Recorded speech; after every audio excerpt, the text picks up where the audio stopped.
There has been a lot of talk about how bad ultra-processed foods are for our health. Right now, scientists are sounding the alarm that a growing number of grocery store items are ultra-processed, and that leads to health concerns. We believe ultra-processed foods are having an unfavorable effect on our health. Baby and toddler foods are getting sweeter every year, and most of it is ultra-processed, which could have long-term health impacts. So in today's video, I'm going to discuss ultra-processed foods in a way that you probably have never heard them discussed before. Instead of the general ultra-processed food bad, unprocessed food good dichotomy, I'm going to explore the gray areas, the undefined areas, and the often ignored areas of this debate. Some questions that I will answer are all ultra-processed foods equally bad? Like, for example, is a high fructose corn syrup laden soda just as bad as an ultra-processed pastry or bread? And if they're both bad, do they each affect your health in the same way? Is it possible for ultra-processed foods to be healthy? And what makes an ultra-processed food different from a processed food anyway? Like, what does that ultra-modifier even mean? And lastly, I will cover which ultra-processed foods I, as a registered dietitian, eat all the time. Join me as we cover what the data have to say. As always, let's start with a little background. Ultra-processed foods are foods that generally contain very high amounts of sugar, fat, and salt, elements which make them hyper-palatable or very hard to stop eating. At the same time, these foods often contain insignificant amounts of nutritious dietary components like fiber, vitamins, and minerals. But that's not all. These foods also contain additives that you likely don't have in your kitchen cabinet. Things like polysorbates and high fructose corn syrup, which serve to emulsify, gel, thicken, bulk, sweeten, carbonate, glaze, artificially color, and create something unlike anything that you can pick from a tree. On top of that, these products typically go through unique chemical and mechanical processes like hydrogenation and extrusion, things that we don't use in our normal day-to-day language that produce byproducts that have questionable health effects. Another important feature of ultra-processed foods is their packaging. These foods are designed to have a long shelf life and sit in contact with their packaging in warehouses, grocery stores, and in your pantry with chemicals like bisphenols and phthalates. This prolonged contact with the packaging by itself could have detrimental effects on your health. More on that later. The whole idea of some foods being ultra-processed comes from the Nova food classification system, which came out in 2009 and was based on the work of Brazilian researcher Carlos Monteiro. The word Nova just means new in Portuguese. The Nova classification system places foods into 4 groups. I'll break them down for you. Group 1 is the unprocessed or minimally processed foods. Examples include pasteurized milk, frozen fruits, and roasted nuts. Group 2 is our processed culinary ingredients, things like sugar, salt, and oil. Group 3 is the processed foods. Now, these foods are enhanced by the addition of things like salt, sugar, and other processed culinary ingredients, and examples include some cheeses and breads that are not made with emulsifiers and colors. And group 4, of course, is our ultra-processed foods. Examples of ultra-processed foods include things like soda, hard candy, ice cream, cake mixes, breakfast cereals, frozen pizza, hot dogs, instant ramen, and of course, there are many more. There are a few foods that are considered ultra-processed foods that may surprise you though, because they get lumped in with these other not so nutritious foods despite having known health benefits. I'll reveal those later. Now, sometimes it can be hard to differentiate between which foods are processed and which foods are ultra-processed. It's even harder when you consider that some foods that look alike or may be placed next to each other in the grocery store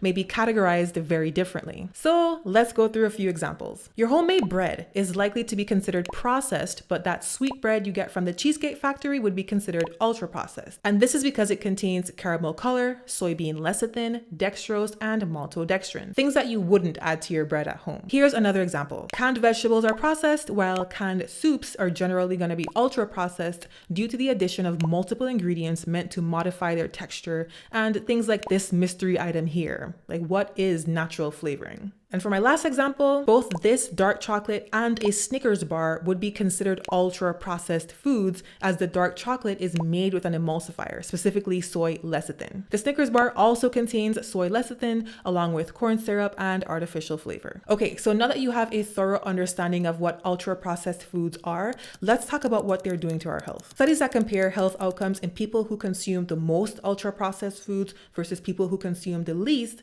and we're talking studies with combined behind hundreds of thousands of participants who were followed for many years and in some cases decades, tell us that a higher intake of ultra-processed foods is associated with a higher risk of cancer, especially colorectal cancer, type 2 diabetes, high blood pressure, metabolic dysfunction-associated steatotic liver disease, formerly known as non-alcoholic fatty liver disease, Crohn's disease, depression, anxiety, overeating and an associated increased risk of overweight and obesity, decreased cognitive function, and death overall, especially from cardiovascular disease. This is genuinely concerning when you consider the fact that intake of ultra-processed foods is going up in this country. In the past couple of decades, our intake has gone up from around 53% of total calories to 57% of total calories. So that means that your typical American is actually eating more ultra-processed food than any other type of food. But here is where it gets even more interesting. The health issues that I just listed are for ultra-processed foods across the board.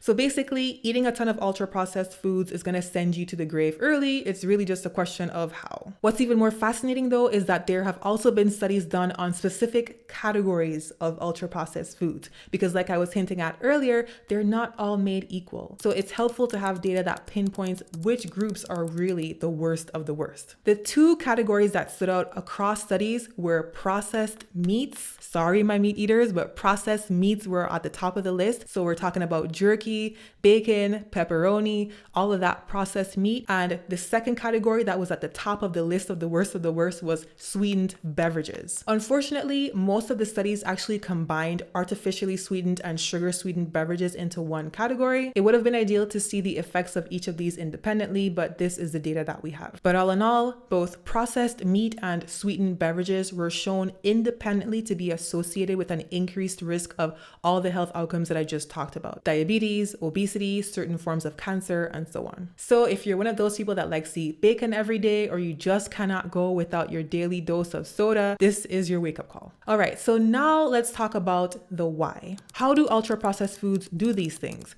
What is it about them that destroys our health? The answer is kind of complicated, but I'm going to summarize it in 6 categories, or rather 6 mechanisms. Mechanism number 1 is that they cause us to eat more and gain weight. Basically, the more a food is processed, and I want you to think of processing as breaking down or pre-digesting, the easier it is for us to eat more of it in a shorter span of time without even noticing that we're ingesting extra calories. You've probably already noticed this in your own day-to-day life, but there's also science to back this up. In one study where a group of people were given unprocessed food for 2 weeks and then ultra-processed food for 2 weeks, or vice versa, researchers found that even though both offerings of food contained the same amounts of calories, sugar, fiber, and salt, people ate about 500 calories more on the ultra-processed food diet, and they gained 2 pounds in 2 weeks. It was also observed that people ate significantly faster on the ultra-processed food diet, which could lead to overeating. When people ate food on the unprocessed diet, not only did they eat less and lose weight, but their hormones also shifted. The hormone that promotes hunger, ghrelin, went down significantly, and the hormone that reduces appetite, peptide tyrosine or PYY, went up significantly, so they were less hungry. Quick note, these results were not caused by people not liking the unprocessed diet, by the way. The researchers did assess for that as well, and the participants reported liking the food in both diets just fine. They enjoyed the ultra-processed food and the unprocessed food, but they still overate on the ultra-processed diet. Now, I put this mechanism first because many of the harmful outcomes associated with ultra-processed foods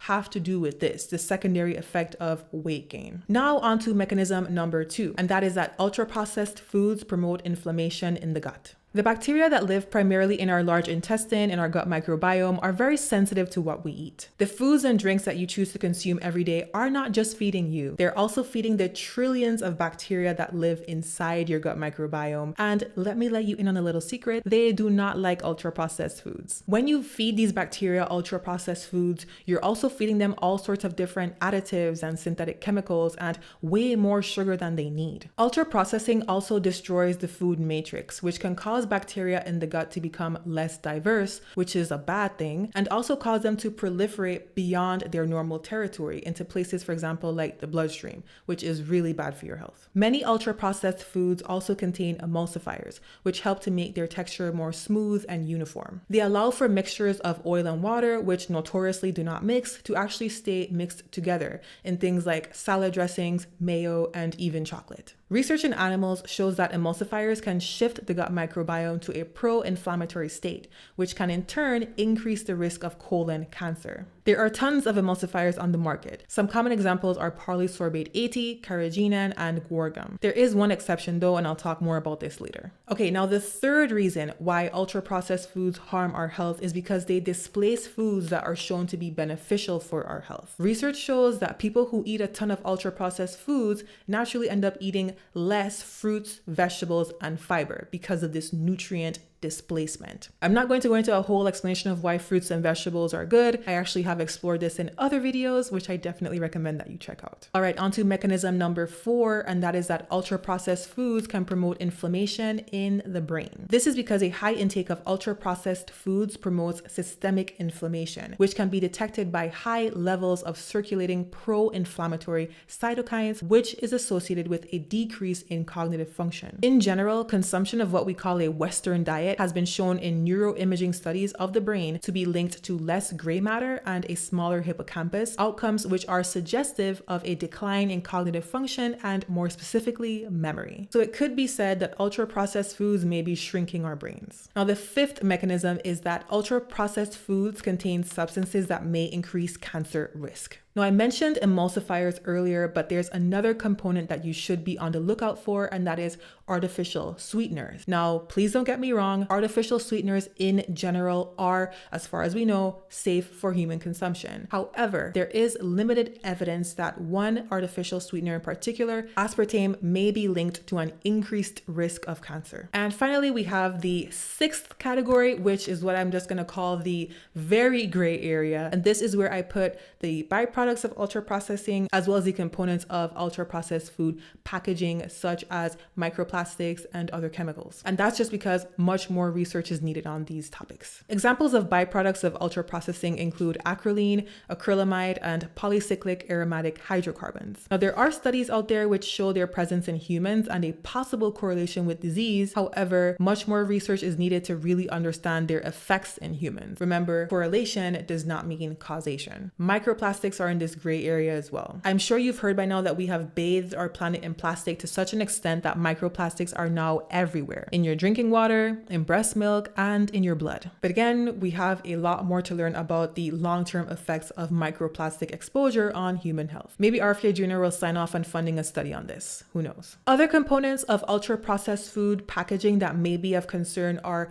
phthalates and bisphenols. And I would argue that this is the area where we have the most reason to be concerned. Bisphenol A exposure has been associated with diabetes, obesity, and high blood pressure, while phthalate exposure has been shown to be weakly but significantly associated with insulin resistance, which is a major risk factor for type 2 diabetes, and weakly associated with excess body fat. Bisphenol A has gotten a ton of attention because it is a known endocrine disruptor that has been shown to affect the balance of the hormones insulin and estrogen. The data suggests that BPA exposure can promote insulin resistance and thereby increase the risk of diabetes. But the level of exposure needed, mitigating exposures, and the magnitude of this effect are yet to be determined. All in all, there is much more research to be done on this frontier. Now, I promised you that I would share which ultra-processed foods I, as a registered dietitian, eat on a regular basis, and that time has finally come. These are the ultra-processed foods that have actually been shown to be beneficial for health, and I have 5 of them for you. Number 1 is yogurt. In multiple studies that separate ultra-processed foods into different categories, yogurt has been shown to be associated with a lower risk of type 2 diabetes. This actually makes sense because yogurt has pretty consistently been linked to a lower risk of type 2 diabetes in the literature, so you can enjoy your ultra-processed yogurt, ideally not the ones that are filled with a ton of sugar. One thing I want to mention is that I did find one study of older, primarily white women, which showed that a higher intake of yogurt was associated with an increased risk of frailty. So that is one area that needs more exploring. All right, my second favorite ultra ultra-processed food is chocolate. In studies on ultra-processed foods, chocolate was shown as one category that was associated with a decreased risk of diabetes. This actually makes sense because chocolate is rich in a category of antioxidants known as cocoa flavonols, which have been shown in research to have the potential to reduce insulin resistance. And they have been shown to do this by 1, increasing insulin secretion by the pancreas,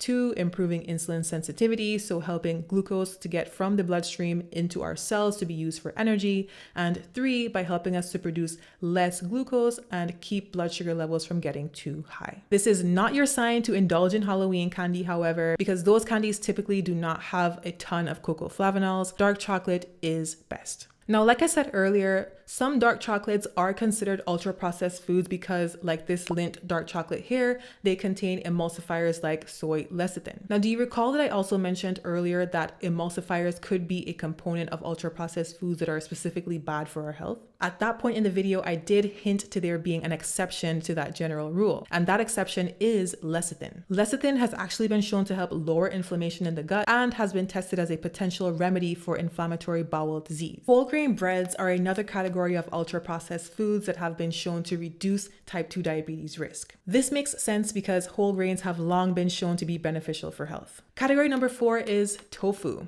Tofu made with thickening agents and stabilizers is considered an ultra-processed food, but it stands apart from most other harmful ultra-processed foods because it is plant-based. Plant-based foods generally have less cholesterol, less calories, and more fiber, and they can help with weight loss. For soy-based products, part of this benefit stems from the presence of soy isoflavones, which are a class of antioxidants that have been shown to reduce breast cancer risk. As an aside, I find that people who did not grow up eating tofu or did not come from a culture where tofu was a normal part of the cuisine don't even give tofu a try. I'm just curious to know, comment down below, where are you from and do you eat tofu and do you actually enjoy it? Let us know. Okay. Item number 5, perhaps the most surprising entry on this list, is ice cream. In one study of ultra-processed foods, a higher intake of ice cream was shown to be associated with a lower risk of diabetes. But to be fair, another study out of Korea found the opposite effect. So kind of a mixed bag, but I still found this worth including in the list because it gives me a chance to highlight once again the ice cream paradox. If you have been watching my channel for a while, you may recall that I did a video on this way back when, but basically this is something that has popped up in the data over and over, ice cream being associated with positive health outcomes. I'll link the video down below. But anyway, that is all for today. Thank you so much for watching. If you learned anything new, please leave a comment down below, share the video, like it, and subscribe for more content like this. Remember that I do have a blog where I create article versions of all of the videos that I upload to YouTube. So you could use the blog to search for particular pieces of information or just read if you enjoy doing that. And as always, references are going to be linked in the description box. Take care.